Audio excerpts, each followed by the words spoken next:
Welcome to the Embodiment Podcast. This show is for you if you see the body as more than a brain taxi. It's for people interested in coming home to the body as a holistic aspect of who we are and how we live. Episodes contain practical tips, exercises you can take away, and interviews with specialists from around the world. I'm your host for today, Mark Walsh.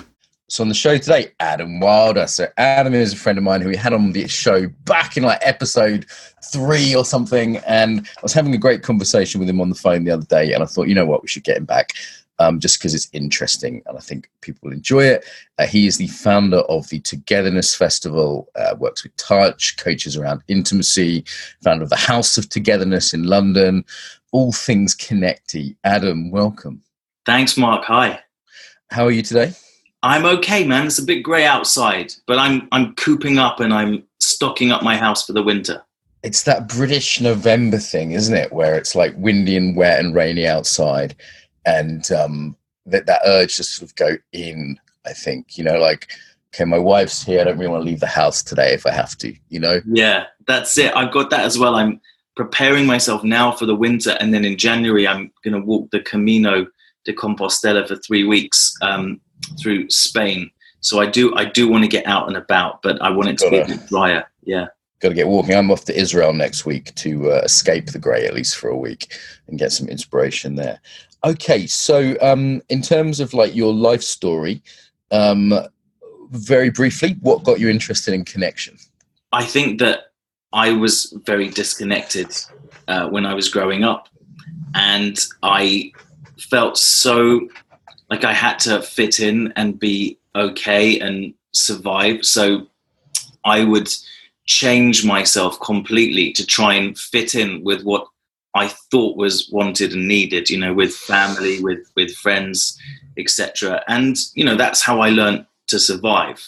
And I became so good at doing that I completely lost touch with myself and what my own desires and needs and wants were. So when I became an adult, I became more and more aware of this, and it set me off on that journey of personal development and discovery. And I think that's it, you know, this deep realization that as a kid, I was really disconnected. Nice. I see that pattern in the opposite one in many people, the very British one, actually, in a way, to adapt oneself, to accommodate, to fit in and lose one's own boundaries and own needs. I see that in British people a lot, in women maybe more than men. But there's also another one, isn't it, the opposite one of that, of sort of just not adapting at all to other people. Yeah, that would also be, I mean, we'd probably call that something on the autism spectrum maybe, or antisocial personality disorder or something, if one went to the other end of that spectrum. Yeah, it can be psychopathic, I think, as well at the other end. Now, the thing is, I think, not to get a stick and beat everyone who adapts too much and beat people who don't adapt enough, but it's about getting things in balance, you know, and both things can be really useful. And I think this is the key is finding that balance, and I think it's pretty hard to do. Yeah. And how do we know where that midpoint is? Because our own perception is warped. Like if my pattern is to argue with people, I maybe have the opposite pattern to you. Then it's like what looks like the midpoint to me is not going to be the midpoint. My whole physiologically embodied perception of where that midpoint is off. That's right. But I think you're right when you talk about your physiological perception, because I think ultimately it's about getting in touch with that and being able to communicate and be with that. And I think when we get there, generally we can have quite useful conversations and quite useful interactions. It's not to say some people might sometimes get upset. I think that's part of truthful connection. And I think one of the reasons people don't do that is because they're afraid of upsetting other people. Right. Yeah. And you know, I was in Austin last year and I met someone just randomly in the street, and we ended up having dinner, and we went to mine. And I was thinking, you know, this was a really lovely exchange, just very natural, very flowing. And at a certain point, she kind of stopped for a moment and felt into herself and went, yeah, I think that's good for me. That's as far as I want to take it today.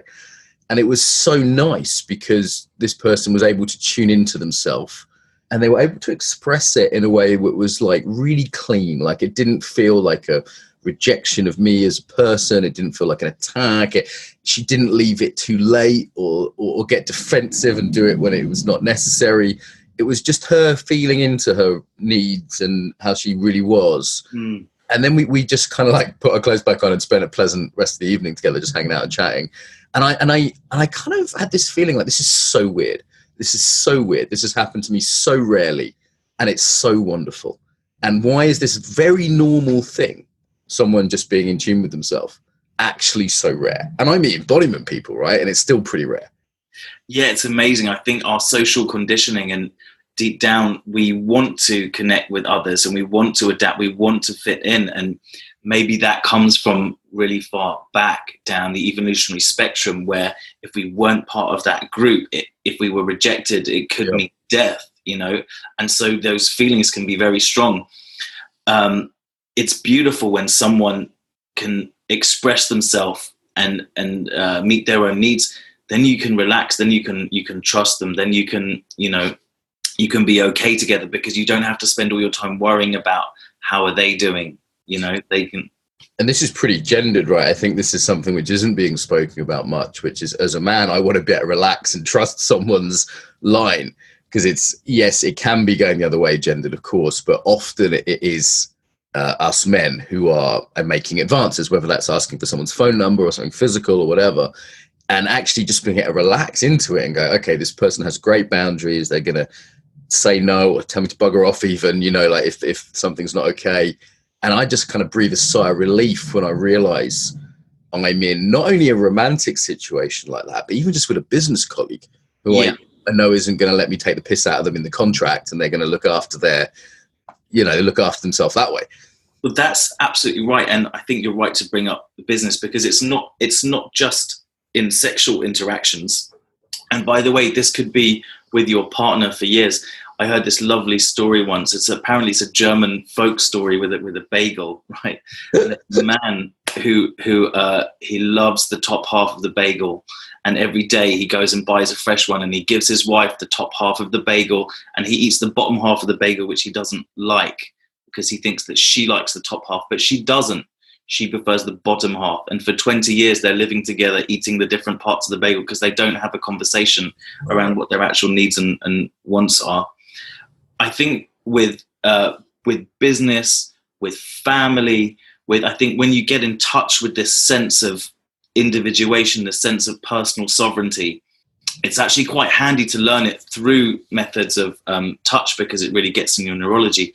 But when you start to get there, it shows up in every area of your life. I remember doing the price negotiation with a colleague, and they went, this just doesn't, I'm feeling like it's not quite what I would like to be paid.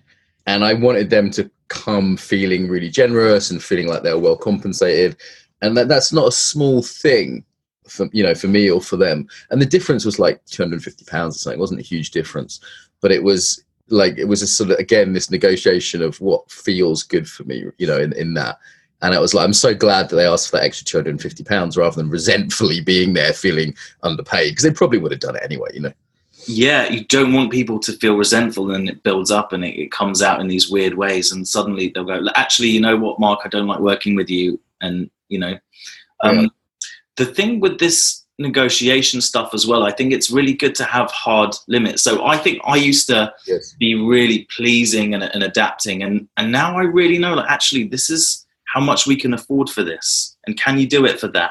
Yeah. And if people can't, instead of bending over backwards, and then I can end up feeling resentful as well. Yeah. I just say, look, this is what we have, and we can, if it doesn't work with this person, it can work with someone else. And I love that clear negotiation. Sometimes having those conflicts with each other, you actually end up with better friendships and better relationships. Yeah, like what's your walkaway point, I think is really nice to know up front, particularly if you're someone that's going to try to be accommodating. There's a number, there's a line, there's a behavior, there's a particular thing that's a hard walkaway point.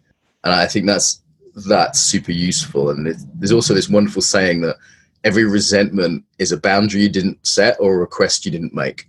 Oh, that's really interesting. Because it's like, I should have said something at the time, Yeah. And, we're not always good at saying things at the time. Sometimes it can be a few days after that we actually pick up on it. This year, I've been training with Betty Martin and the School of Consent, which has been brilliant. And, you know, the Wheel of Consent is a tool for understanding human interactions, and especially around who is it for. So, for example, you know, if I'm, you know, how many times have people asked you, would you like this? This is an opportunity for you, but actually you don't feel quite right because deep down somehow it's for them and they're not being clear about it. Right. Yeah. When people say, would you like this? And you're really thinking, well, this is for you. And I might want to serve you in that. I might want to meet that need, but it's like, let's be honest who this is for. And when I see a lot of sleazy marketing, it has this quality to it. Yeah. You know what I mean? It's like we're offering you this. This is such an opportunity, and it's like, no, dude. You know, it's okay. You're selling something. That's fine, but you know, let's be clear here. Yeah, and that's the great thing about the wheel is it helps you become really clear about who is this for. So if I'm offering you a massage, is it really out of the generosity of my heart, or is it because I actually want you to give me a massage and I feel shy about asking? Right. Or the classic, I'm giving you a massage because I want to get laid, right? Like yeah.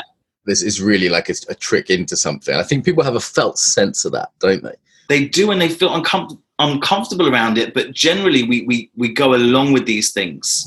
You know, we want to be polite, we don't want to create any conflict. But and what's great about the work with the wheel this year is it helps people to really see all those parts of themselves, because actually the reason we're not so good with boundaries and sovereignty is because we're not so good at being in touch with them. We're not so good at expressing them.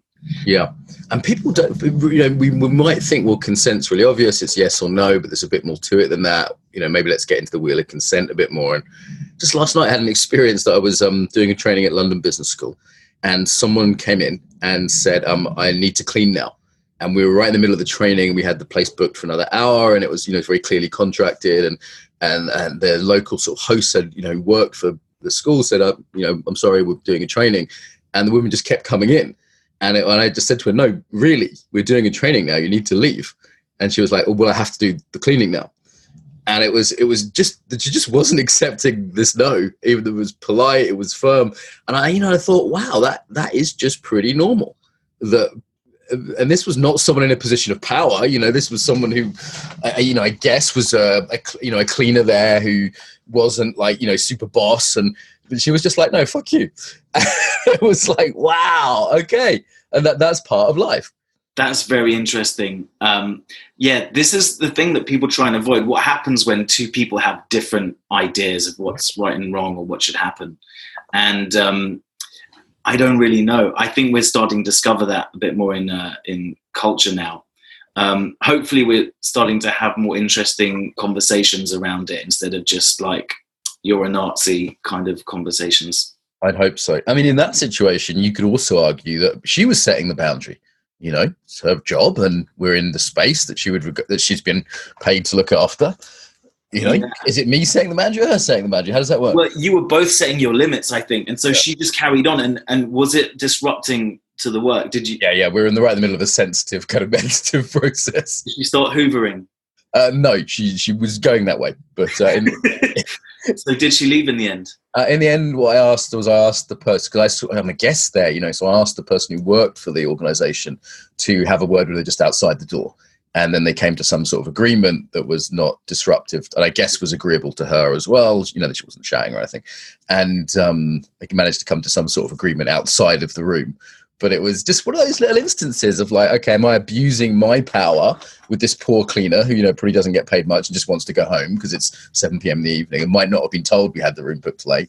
Or is this person actually just being really inconsiderate and walking all over rough shot over us? And at the time I was teaching a really watery, open, soft embodiment piece. Yeah. And it was like there was a sense there that looked like she felt like she could do what she wanted because we were in this super gooey, like open vibe. Does that make sense? Like, I think had I been teaching more yang work, she wouldn't have felt that way. That's my guess. I don't know.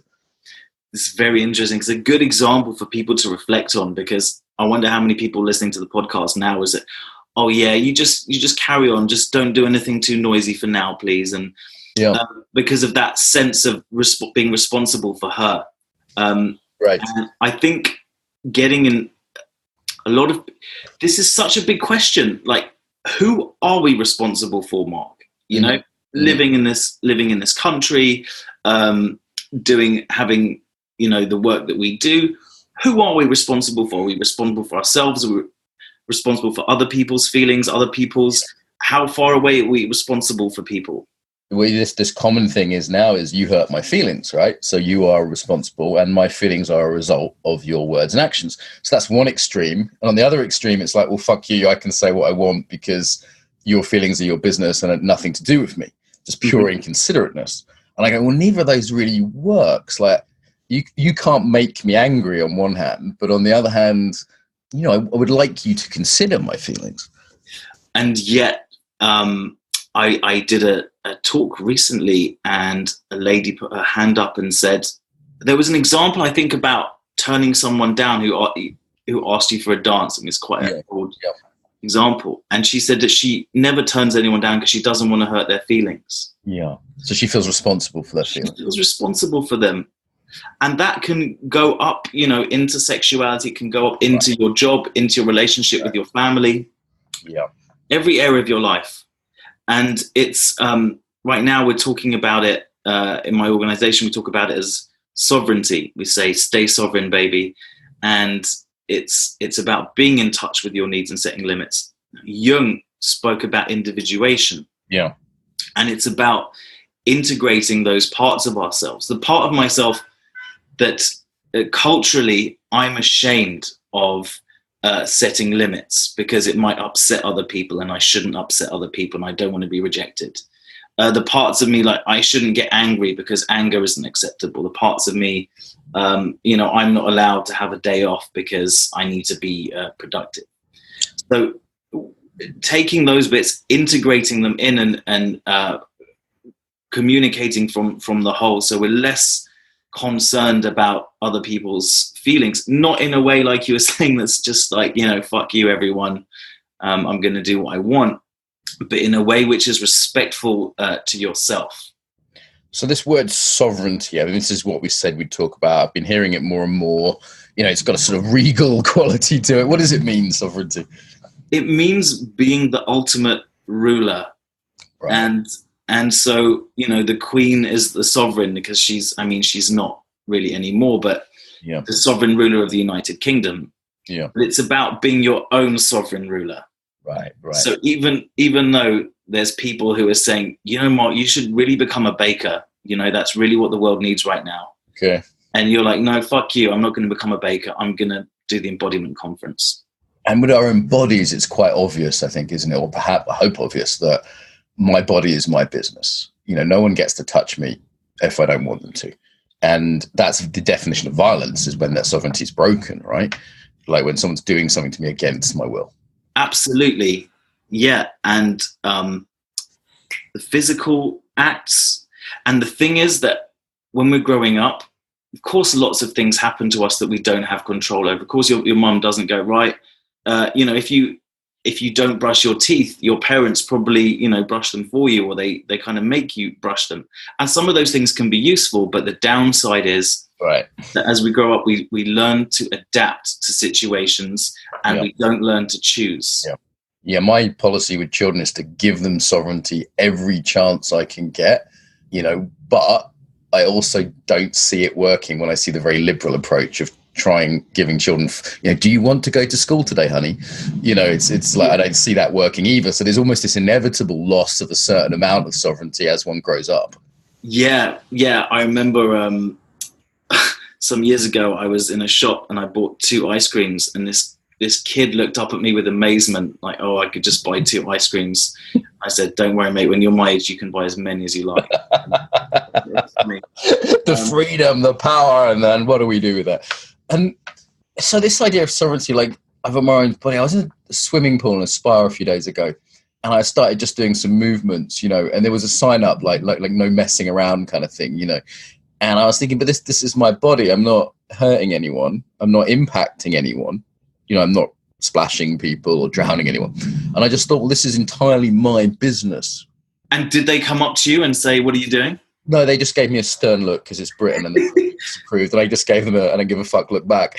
I gave them my Russian look back, and that ended it. But it was the idea that this is my body, so I get to move how I want because it doesn't impact anyone else. Yeah, I mean, you can be in a space, and the way, like, let's say you were running up and down, yeah, and let's say people are sitting down and wanting to be calm in the spa, so maybe they don't want someone running up and down, so we can impact each other in subtle ways, but then we can have a conversation around it. So where's the line? Like, I was on a train and there was a bunch of Italians talking loudly yesterday. I thought, well, they're just having fun. They're just talking. Is it my business to say, hey, I'm trying to chill out. It's been a long day. This is England. Shut the fuck up, you Italians, Or explaining to them that we're emotionally repressed here, so please stop having so much fun. Or is it their business to say, look, we're just talking with friends. We just got off the plane from Gatwick. We're on holiday. We're having a good time. Like, I would hope that we could cultivate a society where we don't have a hard line. I mean, we have some hard lines, of course, but where we can learn as individuals what's right for us. So if you were feeling that, you could quite easily say to them, hey guys, do you know what? I'm feeling a bit down or whatever. Would you mind being a bit quieter? And they could just tell you to fuck off, in which case you could move somewhere else, But, yeah, you can move somewhere else. I had noise reduction headphones, which worked a treat, but, like sometimes you can't move somewhere else, right? Sometimes you can't. That's true. That's true. Whatever. What do you do in that situation? I think you have to talk and see what happens. I found the trick is, if in those situations, to ask before I hate them. Before you become too resentful, yeah. Exactly. Yeah. So if I ask early, it normally lands like a request. And if I ask late, I'm just this like angry guy trying to stop their fun. Yeah. Yeah, a guy got on the tube with speakers and he was playing loud music. I said, excuse me, do you mind turning that down? And he did. And it felt wonderful. Now, sometimes the act of asking can be more important than the thing itself. That act of respecting yourself and requesting what you want. There's a dignity in that, saying, at least I've asked. Do you know what I mean? Like, if this guy's going to be an asshole, that's his business maybe, but I've asked. And it's not something I'm prepared to engage in physical force over, We don't know what his day was happening. There was one time I was on a overground train. So this for me is a story absolutely about individuation. Okay. Yeah. And I had a Satsuma in my pocket and I had this very, very strong urge. I don't know where it came from, that I needed to offer this to this man who was standing opposite me. And I just felt like I had to do this. So I reached out of my pocket, I made eye contact with him. I offered it over to him and I said, this is for you. And he took it and said, thank you, and put it in his pocket. And it was a friendly thank you. Yeah. And that was it. And then we went back to not talking to each other. And I felt happy for weeks. And perhaps individuation is about getting in touch with those deeper longings and expressing them and taking a risk. That intuitive, what wants to happen here socially is different from what am I supposed to be doing right now? Yeah, exactly. What am I supposed to be doing is not looking, not talking, not offering a stranger an orange. It doesn't have to be weird as well, right? It could just be asking someone at Starbucks how's their day. Right, it could be like within the socially acceptable kind of boundaries as well, but intuitively there's a felt like, I'm just going to like ask this person how they're doing. Like, I get that sometimes when I'm in the shop, and sometimes I wonder if I save someone's life doing that one day. Yeah, just by smiling at someone or just by saying, hey, how are you doing? Story, they're walking to the Golden Gate Bridge to jump off and someone smiles at them on the way, Yeah. It's like sometimes I go, maybe that person was having a shocking day and that's why I had that urge. I don't know. I'd like that we can cultivate more of a culture where we can do these things. And it can be reaching out and speaking. It can be stretching on the tube. It can be, whatever it is, Mark. You go around and you do your embodiment yoga postures wherever you go. And it feels nice. It feels good. I think parkour came out of this sense of like, I want to move through the space and this, I think it's healthy when people follow those things in a way that's respectful, in a way they can have conversations with others. I think it's really healthy for culture. And actually, I quite liked the Victorians, like this idea of the Victorian gentleman explorer who's, you know, heard about the Gobi Desert and decides to take the train over there and buy a few camels and just cross it because that's what he fancies doing. Like, I quite like that. Yeah. I quite like that education used to be about, not about getting you ready for a job, but getting you ready for the world. Teaching you about chemistry and physics and biology and geography, and it gives you an understanding of the world so that you can find your place within it. And I think now it feels much more narrow, much more driven towards a specific goal. And I'd like us to come back to this individuation. And in terms of people campaigning for things, some people want to campaign with Extinction Rebellion. That's great. Other people like you're working with embodiment. I'm working with connection. Someone else works with AI. I think it's good for everyone to do the role, to find their place in the world and find their role. Isn't it? It's what are you called to? And it's not that I disagree with, you know, environmental work or people that work to end slavery, or, you know, it's like I just feel called to this. And I think that's a very embodied, when I'm doing purpose work with people, it's like, where's the felt sense of calling there? Yeah. And it's good for everyone to respect what other people are doing instead of saying, so how come you're not campaigning for the environment? You know, don't you know, like, we're all going to die? Well, I'm doing the work that's good for me and you do the work that's good for you. And, you know?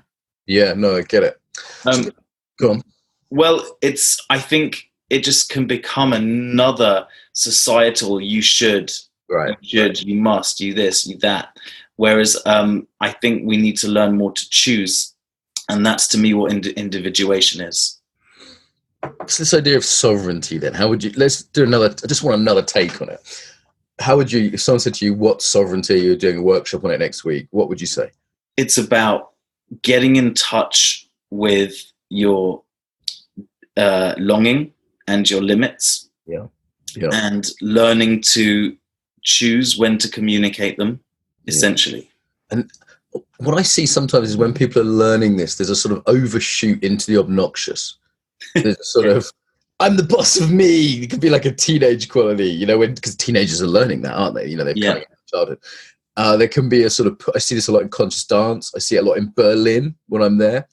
There's certain places I see this quality of asserting oneself in a sort of unnecessarily aggressive way. Do you know what I mean? Like, who are you to tell me what to do, Adam? I'm like, I just offered you a cup of tea. You don't have to have the fucking tea, you know? Can you give me some examples, Mark? Yeah. So let's see. There was one. I sent a group message to a group of people in Berlin recently. I said, hey, I'm in Berlin. If anyone fancies having coffee, let me know. You know, and there was a few sort of unpleasant, aggressive messages back. Like, how dare you send me a group message?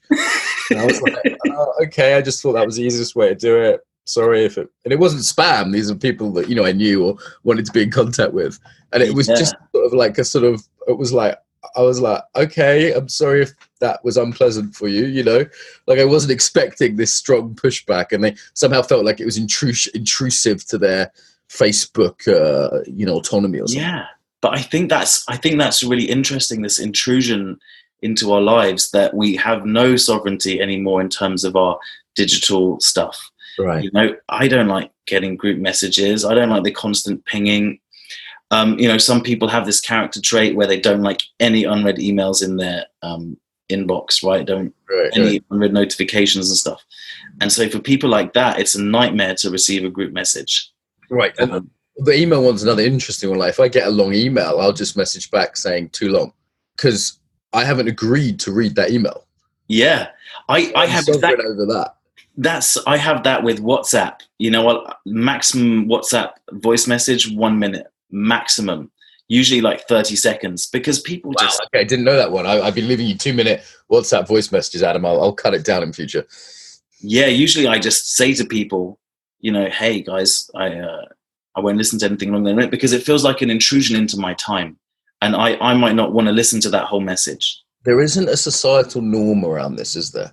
Like, we're supposed to read our email. People say, but I sent you an email, or, you know, I left you a message. I'm like, yeah, that's a request. That's not an agreement. And there isn't a societal norm about, for example, I do have agreements with some of my colleagues that if they WhatsApp me, I get back to them within a couple of days. That is an agreement. So this is, I think it's an interesting grey area. There's a lot of assumptions right now as to what you're supposed to do. Like I left some voice messages to someone, and someone said I left multiple voice messages, and they said they found that aggressive. And I said, but wouldn't text messages have been worse because you wouldn't have been able to hear the tone? And they said, no, I prefer text messages to voice messages. I had no idea. Yeah, it's difficult. We all have to navigate around each other's boundaries. And I think that the healthy thing for each individual to do is to find what works for them and then to communicate it. And once people know that that's how you work, they say, oh, that's okay. That, Mark prefers this to that. And okay, I can communicate with him like that.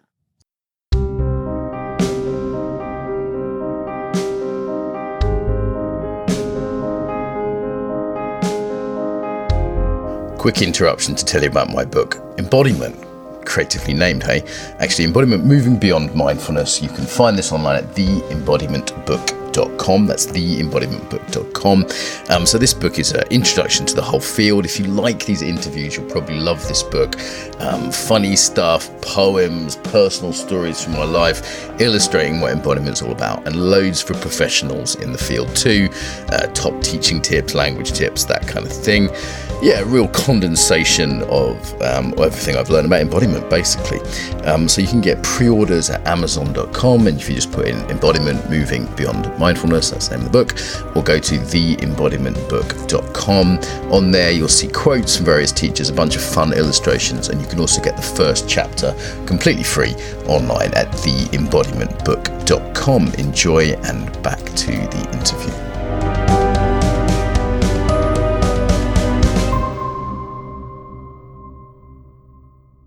What about the ghosting phenomenon then? Because this is another one that I think may be an overshoot of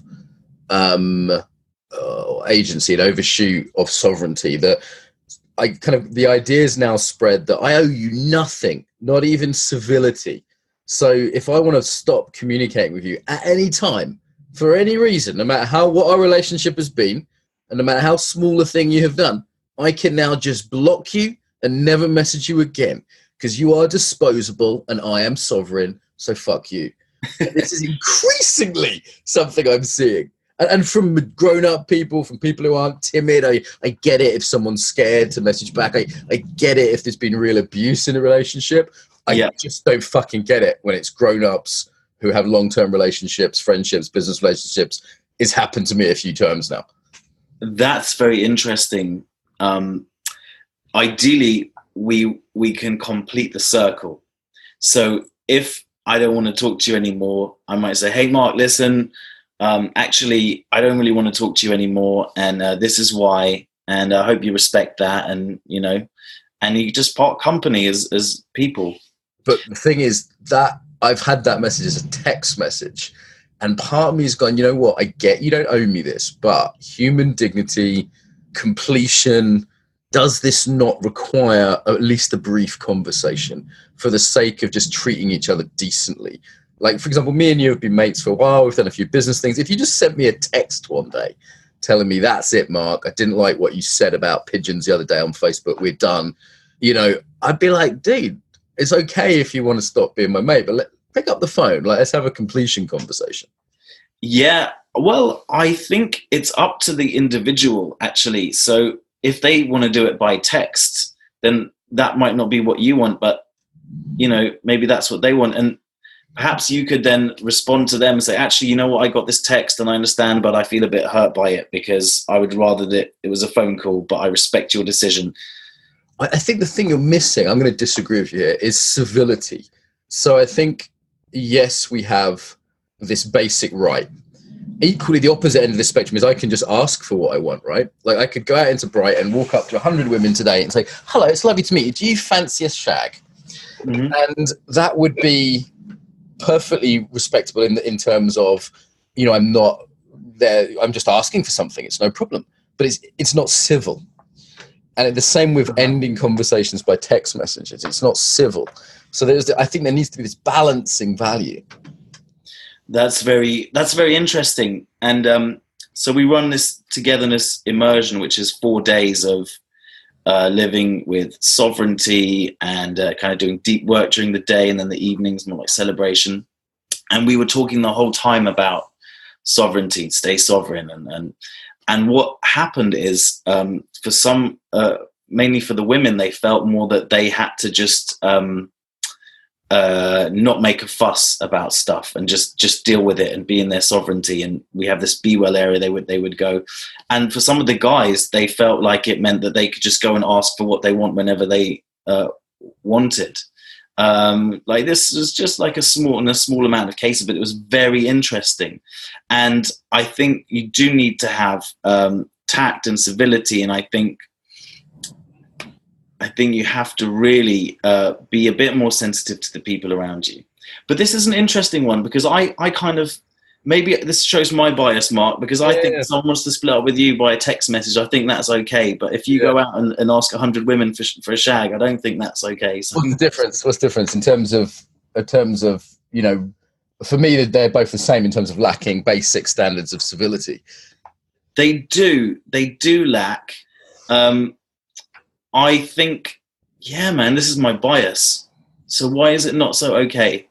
I think because women aren't so good at saying no. They're better adapted to saying yes, or dealing with it, or they could feel they're more likely to feel uncomfortable. You could also feel uncomfortable, but I'm kind of more okay with that, Mark. This is totally showing my bias.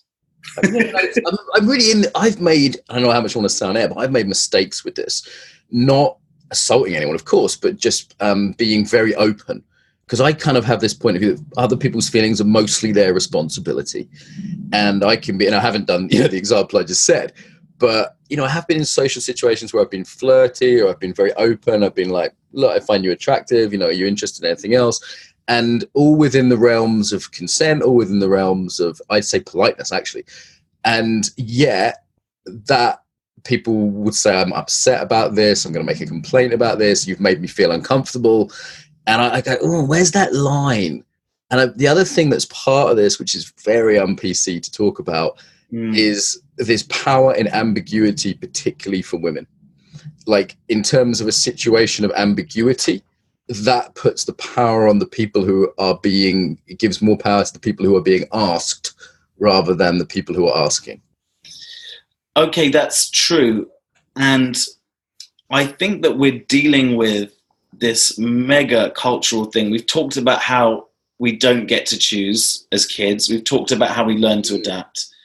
We, like, most people aren't even really in touch with what they want or don't want. So we've got a long way to go as a culture. Yeah. Now, you've done a bit of circling, right? Yeah. So when something comes, there's a difference in quality, in tone. When something's like, this is, you know, who I am right now. This is what I want right now. This is the truth of me. And like going and asking 100 people if they want to have sex with you, right? There's a difference in quality around that. And for me, it's about getting in touch with that quality. Yeah. That when you're tuned into that, and it's difficult, even as an embodied person, there's a way I can get that wrong. I can be in a situation and feeling like, okay, this feels okay to be really open and honest here. And then later on, I found it just wasn't. Yeah. And what I've got way more educated in is, like, I'm someone with a good no, a strong no. I grew up around strong Irish women with a strong no. I just thought that was normal, you know? And, you know, we see my sister or my mum, they don't take shit, you know? And I kind of thought that was normal. And I've got increasingly aware that there are people that aren't able to do that. And that means I could be abusing them, even if I'm on the surface, it doesn't look like that in any way. Yep. And that's a terrifying realization. For anyone who gives a shit about other people, that's a terrifying realization. Right. And it's very uncomfortable for you. It's uncomfortable for them. How many people are actually just enduring, you know, working with you? Yeah, this is a painful idea. And this is, again, why sovereignty is not, why consent is not just about, you know, asking permission and, you know, saying yes. It's about getting in touch with what we don't and what we do and don't want, and being able to communicate it. And, you know, we can learn it through touch, but it shows up in our business relationships, with our family, with our friendships, with our whole relationship to the world. Because it's a horrible thought. People might just be enduring working with me. It's very hard to hold all the sides of this. So there's the compassion, there's the sense of, okay, I need to be considerate, but also I want to be agentic. I also want to not be second guessing myself. Yeah, exactly. Because then you just become another version of yourself that you think fits in correctly. Like, oh, I don't want to upset anyone. People's feelings might get hurt. And I've seen environments where like male sexuality was completely made bad. Like any kind of agentic male sexuality was just utterly made bad. And the men were either running around with their tails between their legs, pretending they had no interest in that, or doing these sneaky fucking strategies. You know, this sort of the sneaky, I'm a male feminist type strategies. And fuck that. And I go, ooh, maybe that's another extreme which isn't healthy. And then I've heard women complain like, hey, men never ask me out anymore. And I'm like, well, yeah, because there's real consequences and risks now for that. Is that really the world you want, ladies? Is it the world you want that you have to do that work? Because it is work and it is risk. Again, this is why sovereignty is so important and should be taught in schools. This is why non-sexual touch is so important. This is why learning to choose is so important. It's very hard for men who are some of them are feeling really lonely and really depressed and really they're craving for some connection. Maybe they want to be spooned, or deep down, maybe their longing is to be spooned, but they can't say that. They don't even know that necessarily. So they go out and ask people for sex in a clumsy way. We need to learn to articulate these things properly. We need to integrate these parts of ourselves. You know, as a man, it can feel shameful that you need some contact, some touch, that you're not just this amazing boss of yourself who knows everything. For a woman, you can feel that you should do whatever this guy wants, no matter how he asks for it. And it's not good, man. And I think you're right that some ideas that are being used aren't very helpful in solving this problem. I think the incel phenomena is tremendously illustrative. Because on the one hand, often incels, these involuntary celibates, so guys who can't find partners. And this is a whole movement on the internet, so a documentary about it. It's fascinating. And I know some of these guys. Some of these guys talk to me, to try and get advice. They say, oh, Mark, you look like you'd do okay with women. Can you give me some tips or whatever? And they're often presented as these evil men who hate women and who are somehow feel women owe them something, which of course is obnoxious. Mm-hmm. Of course is, women don't owe men anything. And no individual woman owes any man anything, and vice versa. I don't owe you dinner. I don't owe you to be open that door for you. And I think that portrayal of them demonizes them. My experience and looking at ones I've met is they're kind of just sad, lonely individuals who don't have what society says is attractive. They're not physically attractive. They might have acne or smell or not know how to dress well. And as a result, they're like deeply lonely. And some of them are more resentful than others as a result of that. Mm-hmm. And that sort of disposable man who is it's just like the disposability of men in this way. It is something very indicative about the incel phenomenon. It's really painful. And a lot of the time it's guys who maybe didn't have very strong male role models in their lives, maybe didn't have a father so present for them. And these people, these guys, I felt loneliness sometimes like that, right? And when I was younger, of course, I wanted, bless you, to have sex. I thought it was all about having sex. Bless you. It's all about, how do I learn to have more sex with women? And so you've got the pickup artist phenomenon as well, which is like, okay, you can solve loneliness by getting good at sex, by getting good at picking people up. But what I think is more important is about getting in touch with what's really going on and communicating that. Like that is the way for healing for these incel guys and for women who find it hard to say no and all this kind of thing, is to really get in touch with what's going on and really integrate it. And instead of demonizing each other. Yeah. blaming. What I see at the moment is a healthy growth in supporting women to choose, which I just want to be clear to any listeners, I 100% support that, 100%. I train my niece in this every time I ask her to pick her up, or, you know, I don't just touch her without permission because I want her to get a sense that her body is sovereign, you know, like 100% behind that. And also an unhealthy denial of the power that women have. If we frame things as the patriarchy, that men have all the power and women don't, which isn't the meaning of patriarchy, but that seems to be how some people hold it. The denial of the power that women have. There's a great gay author I know, and he says, as a gay man, what you see is that straight women can make straight men insane and get them to do whatever they want. And I thought this was a very interesting observation from someone who was like outside the game, you know, he's not in that system. And he's like, well, in gay men, it's much easier to get sex. So we're not, that currency isn't so valuable. It's still valuable, but it's not as valuable.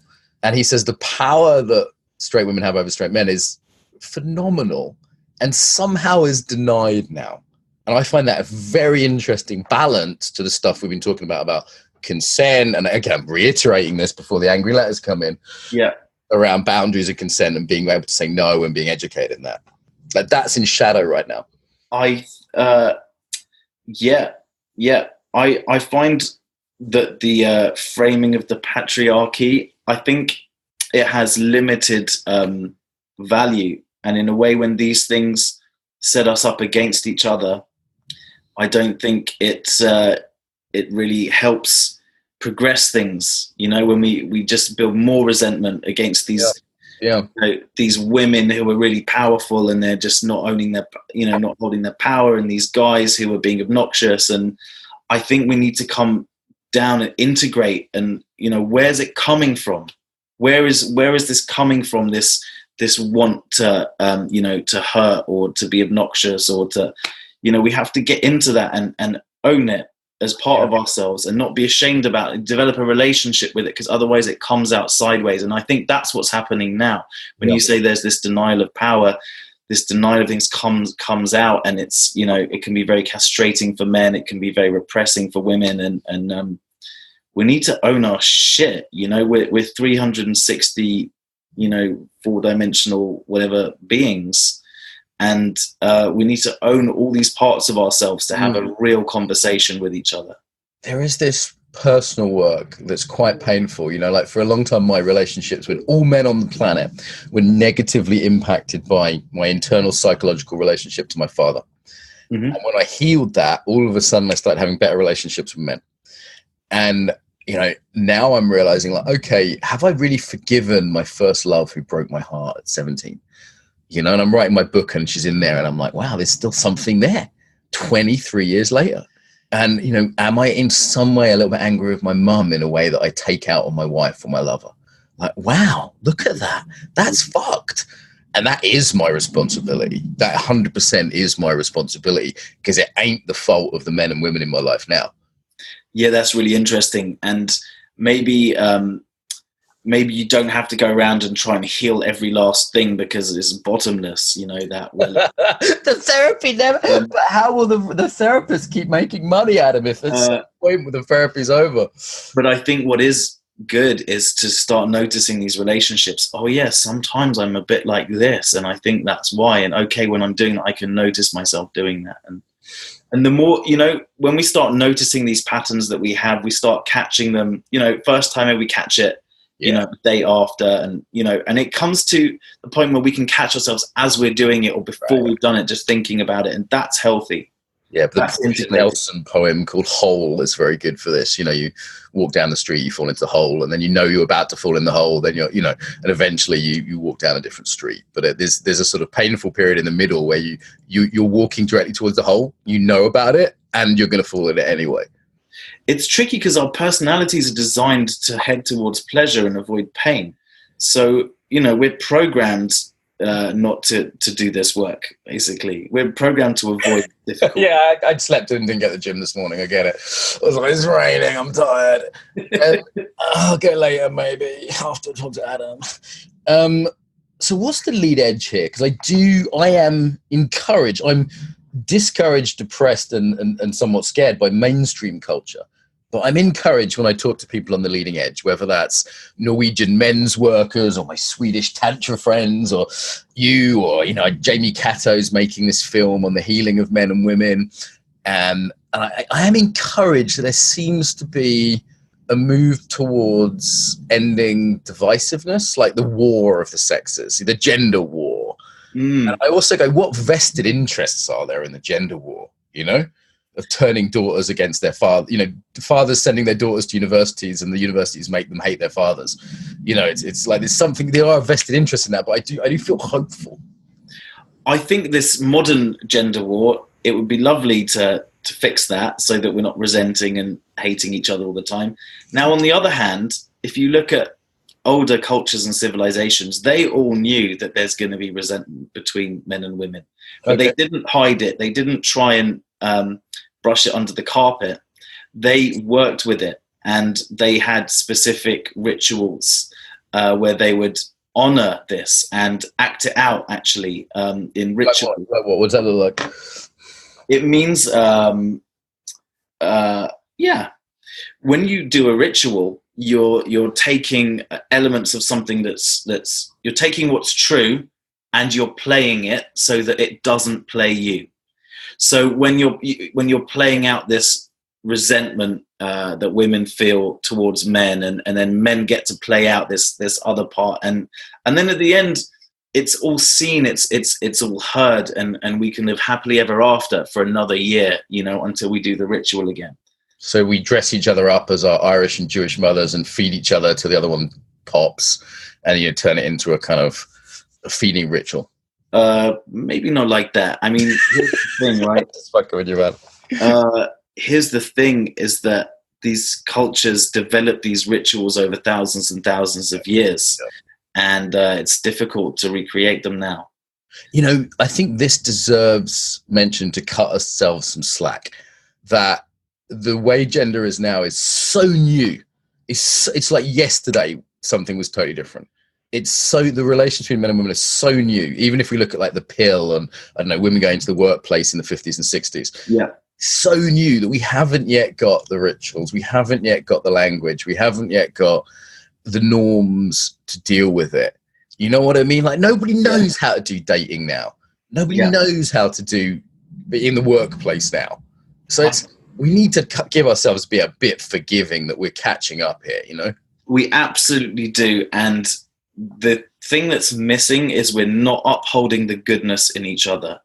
Right. We're not, we're thinking immediately, oh my God, they're just so resentful and they're so annoying. And actually, we need to hold the goodness in each other and trust that however they're feeling, it comes from somewhere and it's valid, and that they're probably a good human being, and everything's okay, really. But we come from this triggered place with each other the whole time. I think if we can uphold the goodness in each other a lot more, I think we'll be better. I think there's two sides. There's upholding the goodness and there's forgiving the mistakes. Because both of those, they're like two sides. Like, forgiveness is a traditional value that seems to have gone out the window. We talk about gratitude now, but we don't talk about forgiveness. Like, it feels old-fashioned or Christian or something. And I feel like there is in an age where we're all making mistakes based on rules that have just been fucking invented yesterday. Maybe that's an important value to bring back in. I agree, and the stakes are so high now that if you admit to something, you can just be blacklisted for life. Your life can be over, right? The stakes are so high with social media, so of course it's harder. And forgiveness is so important to bring back into that now. That great podcaster Sam Harris, he talks a lot about this. That there's nothing that there's no road back. So even if someone admits something, that's it. And there needs to be a road to redemption. It's crazy making otherwise, particularly when the rules keep changing. And yesterday's rules are not tomorrow's rules. That if there isn't a road to redemption, let's say, I was talking this podcast about incels and female power. Maybe I overstepped a line. Maybe in 2 years I've overstepped a line that doesn't exist now, a line that hasn't been made yet. And how is it possible for us to have a conversation other than sort of whispering to each other in a coffee shop, hoping no one hears? How is it possible to us to have this conversation unless there's a capacity for forgiveness? I think it comes back to this idea of your own personal sovereignty, right? So the boundaries of what's acceptable in society keep shifting and ebbing and flowing and coming in and out of fashion. And we need a society, a structure. But when you can act from yourself, from your core, from your truth, when you can use that as your guiding light above all other things, I think that's where we should be coming from. So you can sit there and not be ashamed about your actions, and you can say, this is why I did this, and maybe some people are upset, and you can respond to things as well, but it's important. I'm waiting for you to get in tremendous trouble for this. And the reason is, I think sovereignty culture does directly clash with victimhood culture. And I see both rising in the world today. On the one hand, it's like, hey, I get to say no, I'm sovereign over my body, great. And then we also have the victim culture of, you made me feel this way and therefore I can control you. These two things are on a collision course right now. Yeah, they are. And I don't think anyone who's encouraging you to, okay, I need to be careful what I say here, because of course therapeutically, it's acknowledging your trauma and your experience is really important on getting on the road to recovery. But part of not, if you want to live like a victim forever, okay. But if you want to step out of that, then part of that healing journey is about learning to choose, learning to set your own boundaries, learning to look after yourself. So these things are on a collision course in some way. I mean, I don't think, I wonder how many people's lives have been really enhanced and transformed through victimhood culture versus sovereignty culture. And I don't know, I'm curious. And whatever works for people is good. And also understanding, we all want to be part of a group. We all want to understand our experience. And when someone gives us a way of understanding that, it can be very helpful. Yeah. Maybe now the costs of victimhood culture are only becoming apparent to people who benefited from the social point scoring that could easily be achieved in them. But the sort of longer term costs psychologically and socially, I think, are now becoming a bit more obvious. I think sovereignty is superior to victimhood culture. And I'll tell you why. Because it's not just saying you have to change someone else. It's about learning to step up. I'll give you an example at my the Togetherness Festival. Someone had an interaction they didn't like with this other person. They said, could I come and mediate? So I mediated, and each person got to say how they felt and what happened and how they responded. And at the end, I asked them, so if this situation arose again, do you think there's any way you could act differently?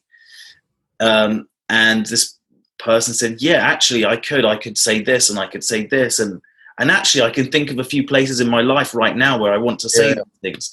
And I got an email from this person a couple of weeks later saying their life had transformed because they started to set their own limits in a healthy way. And I think that's amazing. And I don't think you get that when you're trained that you're a victim, you'll always be a victim because other people are doing all these things to you. And sorry, Adam. Yeah, no, it is superior.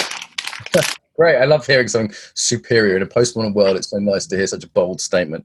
And you also put your finger on another phenomenon I'm seeing increasingly, which is the appeal to authority, that they came to you, at least for mediation. At least it wasn't secretly for accusation. I've had instances where I've been at an event and someone said, I felt uncomfortable talking to Mark, and I didn't know who it was that said it. And they went and sort of told on me, as it were, to the head teacher, and it's very school-like kind of. It's a bit Stasi, doesn't it? And I think it's important that everyone has somewhere they can go to and express what they're, how they're feeling, especially in a group situation or a work situation. And I can understand why people feel uncomfortable about coming forward about certain things, but I actually made the offer of mediation, and that's what we do at my festival now. People can also say things in confidence, but we encourage people to actually have conversations with each other which are mediated. Then it becomes a learning experience. And also and this is going to be very unpopular, I might even edit this out, there does need to be a consequence for accusation, because there is power in that. Now, while yes, there needs to be safety, there needs to be mechanisms where the truly abused can, be kept safe from revenge or this kind of thing. If there's no consequence, even if it's just feeling emotionally uncomfortable, right, like in a mediation for an accusation, then it becomes a much easier move if it can always be done privately and secretly. Yeah, I feel like the pendulum's swinging back a little bit on this now. There were a few big cases about this, and I think that culturally we're going to get to a good point. Yeah. I think we can end on a hopeful note that some of this stuff is, it's sort of painfully working its way through, isn't it? Yeah. It's the work is about noticing what's uncomfortable, integrating it, owning it, and then we can be whole with all of that, all of the anger, all of the sadness, all of the joy. We can come out and have a lot more fun. I find myself almost relieved for having this conversation and having it publicly. There's something in actually being willing to have the hard conversations publicly, which takes courage. It takes career risk in the most extreme cases. But I think it really serves to be having the conversations publicly. And I'm having this conversation privately with dozens and dozens of embodiment teachers right now. And very few of them are either skilled enough or brave enough to have it in public. So what do you think is the most controversial thing that we've talked about, Mark? I think the core that sovereignty beats victimhood, and victimhood is disempowering. And I think the most controversial thing I've raised is female power, because I think that's totally in shadow right now. I'm just increasingly hearing, but men have all the power, women are always nice. I just saw a post from Michael Moore on Twitter yesterday, which was women have never done anything bad. They've never invented the Holocaust. They've never done any environmental damage. And, and it was just pure, like, idealizing women. And then actually, interestingly, all these women came back and said, well, actually, there was female commandants at, Buchenwald. There was women who have done horrible environmental damage. This idea that women are pure and have no power. And particularly the soft power of privately undermining people's reputations, private attack and group attack, which I'd call feminine violence. That is particularly in shadow, and any sense of that will get you attacked. So I think that's the most controversial thing I've said today. Okay, so let's see what happens with this one. Let the chips fall where they may, Adam. Hey, yeah, and hopefully the piece on forgiveness was also heard if I fucked it up, because we're all just stumbling through this stuff. Exactly, man. We're all making it up. We're all stumbling through. Let's uphold the goodness in each other. Okay, Adam, thank you so much for your time. If people want to look into the Togetherness Festival, which I highly recommend, or the House of Togetherness or any of your stuff, where should they go? Togetherness.com is where we're at. Come and join us. I love your brand, because I looked at it and I was like, wow, this is not sleazy, weird tantra. This isn't hippy dippy. This is accessible for normal people. I went to the event and there was lots of sort of London professionals as well as more alternative people. I like what you've done there. I think there's a real niche for connection work that's done in that way. So, respect to you.